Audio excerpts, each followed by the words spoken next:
Hello tout le monde, on se retrouve aujourd'hui pour une vidéo assez différente de d'habitude. Je pense que c'est la première fois que j'en fais de la sorte sur la chaîne, donc j'espère que cela vous plaira ou vous intéressera en tout cas.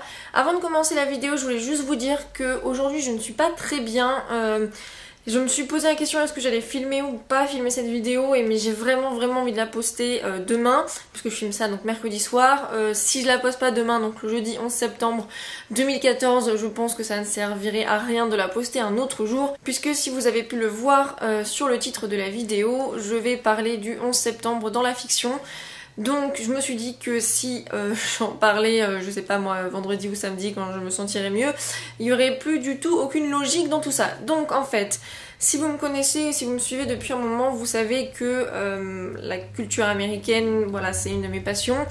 Et les attentats du 11 septembre, c'est un événement qui m'a marqué quand j'étais enfant, on va dire, ouais, préadolescent.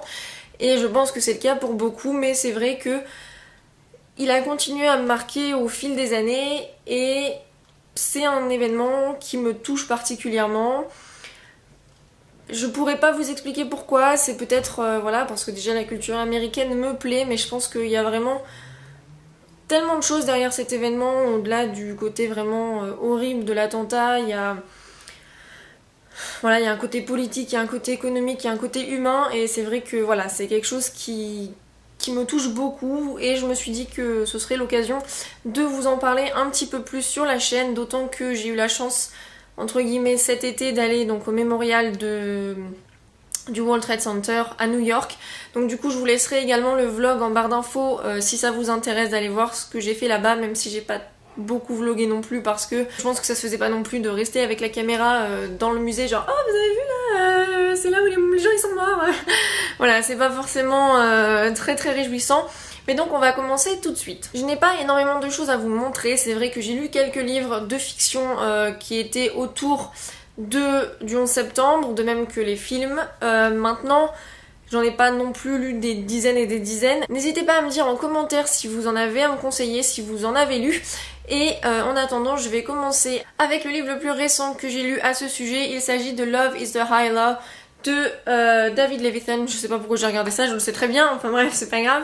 C'était Noémie qui me l'avait offert parce qu'elle savait justement que cet événement me touchait particulièrement et que David Levithan c'est un de mes auteurs préférés. Elle me l'avait d'ailleurs mis juste là sur un post-it. J'espère que tu ne connais pas ce roman de ton auteur préféré. Et avant qu'on en parle, c'est sur un événement aux US qui te tient à cœur. Donc voilà, Noémie me connaît bien.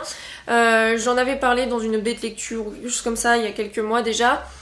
Ce livre est particulièrement touchant. Bon, déjà la plume de l'auteur est incroyable, mais il a quelque chose d'assez différent dans la perception des attentats, dans le sens où on se fixe moins sur le côté attentat, voilà, le côté politique à cause d'un groupe terroriste, mais on essaie de se concentrer sur quelque chose qui rappelle plus l'espoir, c'est-à-dire que on pourrait voilà, se dire que cet événement c'était absolument horrible, que tout est noir, tout est vraiment inhumain, et il y a vraiment plus rien à retirer de l'humanité, alors que finalement d'un côté, même si cet événement il a anéanti plein de gens, plein de familles, et ça a aussi rassemblé des gens qui peut-être ne se seraient peut-être jamais connus, ou qui ne se seraient peut-être jamais vraiment arrêtés sur ce qu'ils pouvaient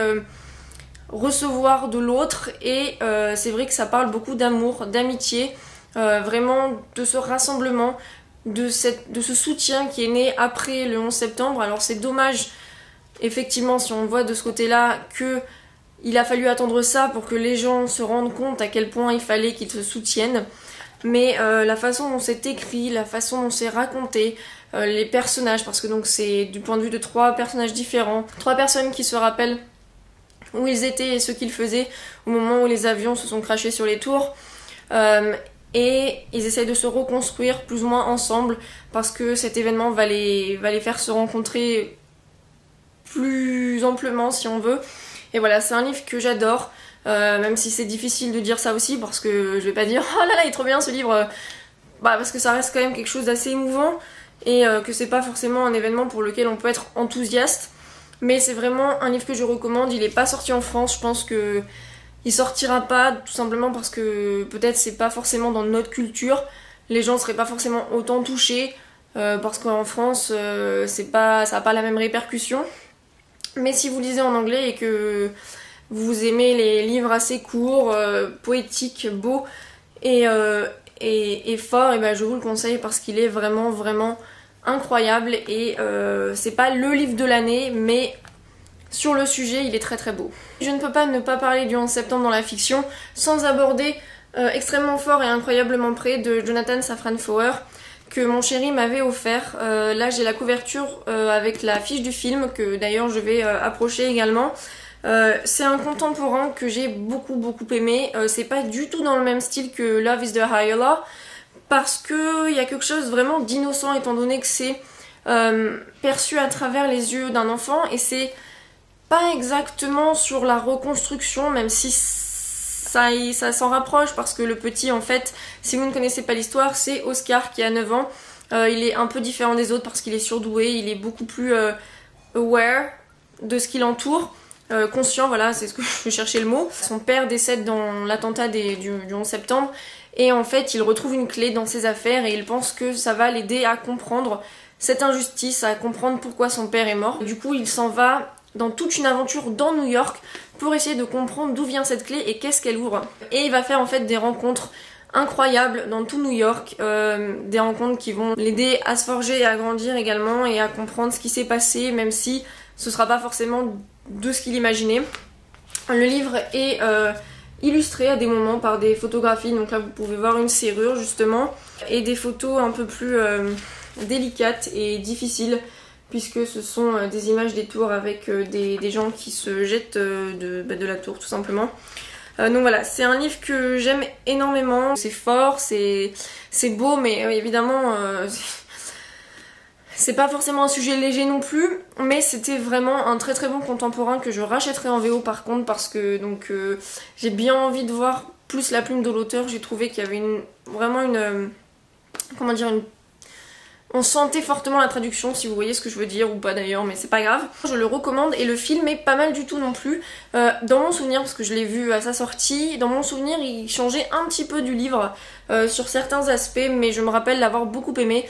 Je pourrais pas le regarder demain parce que je suis à une avant-première avec Colin Firth et Emma Stone, mais je pense que je me le re-regarderai bientôt parce que dans mon souvenir c'était quand même un très beau film. Et il est avec Tom Hanks, je sais plus c'est quoi le nom de lui, et Sandra Bullock. Donc voilà, si vous ne l'avez pas vu, n'hésitez pas. Si vous voulez lire le livre, il est sorti en poche, donc vous pouvez totalement vous laisser tenter. Et en tout cas, c'est vrai que si le 11 septembre est un événement qui vous touche, ce livre saura vous bouleverser également. En parlant de film, il y en a un où c'est un tout petit peu plus subtil, c'est pas forcément l'élément central du film, mais c'est un événement important dans le film tout de même. Il s'agit de Remember Me avec Robert Pattinson et Émilie de Ravin. Je sais pas si vous l'avez vu ce film parce que même si quand il est sorti il y a eu pas mal de bruit parce que Robert Pattinson venait de finir Twilight et que, ou même pas d'ailleurs, je ne sais plus si c'était déjà fini Breaking Dawn, enfin bref peu importe. Mais c'est vrai que pour les fans de Robert Pattinson et compagnie, il avait fait pas mal de bruit, les gens étaient allés le voir. Si vous l'avez raté, je vous le conseille. Si vous n'avez pas aimé Robert Pattinson dans Twilight, je peux vous assurer pratiquement 99,9% que vous aimerez ce film quand même et que vous trouverez le jeu de Robert très très beau. Effectivement, c'est encore un petit peu une personne torturée, mais c'est pas du tout la même chose que Twilight. En gros, cette histoire, c'est Tyler qui a 22 ans, qui n'est pas très bien au sein de sa famille. Son père est très riche, c'est beaucoup les apparences. Et depuis que son frère à Tyler est décédé, eh bien, les relations sont encore plus mauvaises. Je vais pas vous dire de quoi il est mort. Si vous regardez le film, vous le saurez. Et c'est vrai qu'il blâme beaucoup son père et il blâme beaucoup la société dans laquelle ils vivent. Et il va rencontrer donc Émilie de Ravin après une genre de pari qui va pas forcément être très intelligent, mais voilà, c'est un très très beau film, très poétique, très poignant, et donc du coup je vous laisse, si vous l'avez pas vu, découvrir ce que le 11 septembre vient faire dans cette histoire parce que je ne vais effectivement pas vous le dire. Et enfin je vais vous parler d'un livre qui est de la fiction mais qui pourrait faire penser à un genre de documentaire parce que c'est écrit avec un réalisme incroyable. C'est pas du tout du YA, donc si vous aimez pas trop la fiction adulte qui peut être assez politique et compagnie, je vous le déconseille, mais c'est vraiment un livre qui m'a étonnée. J'ai dû le lire pour mon cours de American Contemporary Literature quand j'étais en Angleterre pour ma dernière année de licence et j'ai été très surprise parce que c'est vrai que moi je suis pas du genre à aimer trop les livres voilà un peu politiques, ce genre de choses, mais c'est tellement plus que ça. Il s'agit de The Submission de Amy Waldman qui est sorti en français sous le titre Un concours de circonstances, qui est déjà d'ailleurs sorti en poche chez Point, donc comme pour Extrêmement fort et incroyablement prêt, j'ai envie de dire, eux ils aiment bien le 11 septembre. Et en fait ce livre se passe après le 11 septembre, bien après. Donc ils ont fait un concours pour savoir qui allait designer, architecter, bref je sais plus le mot, le nouveau World Trade Center et il se trouve que dans ce livre c'est un homme avec un nom à sonorité arabe et du coup ça fait beaucoup de bruit, mauvais bruit. Pourquoi? Parce que il est pressenti pour gagner, or personne ne veut de lui parce que bah les préjugés, ce genre de choses, la peur qui s'est passée après, quelle que soit, même si elle est irrationnelle. C'est un livre vraiment très beau, pas autant émotionnel que Love is the Higher Law par exemple, mais il y a quand même des moments très poignants et je l'ai quand même trouvé très très intéressant. Je crois que je l'ai lu en même pas 2 jours et vraiment j'ai été très surprise. Il y a pas mal de symboles très intéressants, surtout la fin, et c'est vrai que je le recommande à quiconque aime les contemporains, quiconque aime les livres où l'injustice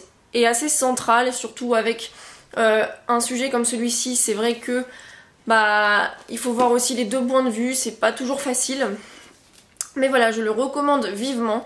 Et en plus il est sorti en poche en français, donc pas trop d'excuses non plus si vous voulez le découvrir. Je pourrais également citer 2 livres jeunesse dans lesquels je suis à peu près sûre que le 11 septembre est approché. Il me semble que le 11 septembre est présent dans le premier tome de Time Riders de Alex Caro, que je n'avais pas vraiment aimé. Il me semble que c'est genre le Titanic, le 11 septembre et je ne sais plus quel événement parce que c'est du voyage dans le temps.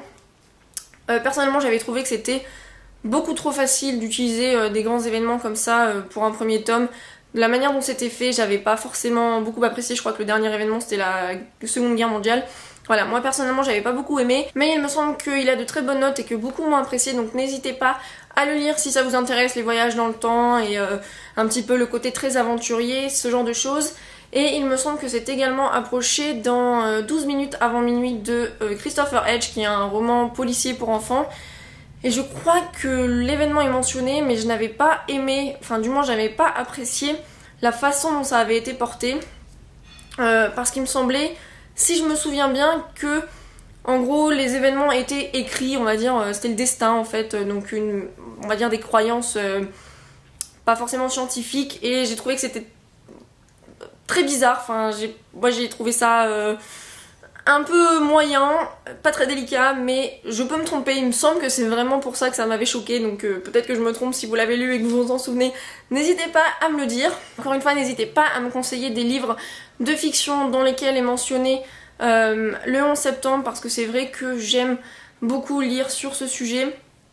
Mais étant donné que je lis pas forcément des essais, des documentaires et ce genre de choses, même si j'en ai lu sur ce sujet effectivement, mais c'est vrai que dans la fiction j'aime bien voir comment c'est adapté, comment c'est exploité. Et je vais conclure cette vidéo avec un concours. J'avais reçu une épreuve non corrigée d'un concours de circonstances en 2012, et c'est vrai que j'avais un petit peu feuilleté, je voulais voir comment était la traduction.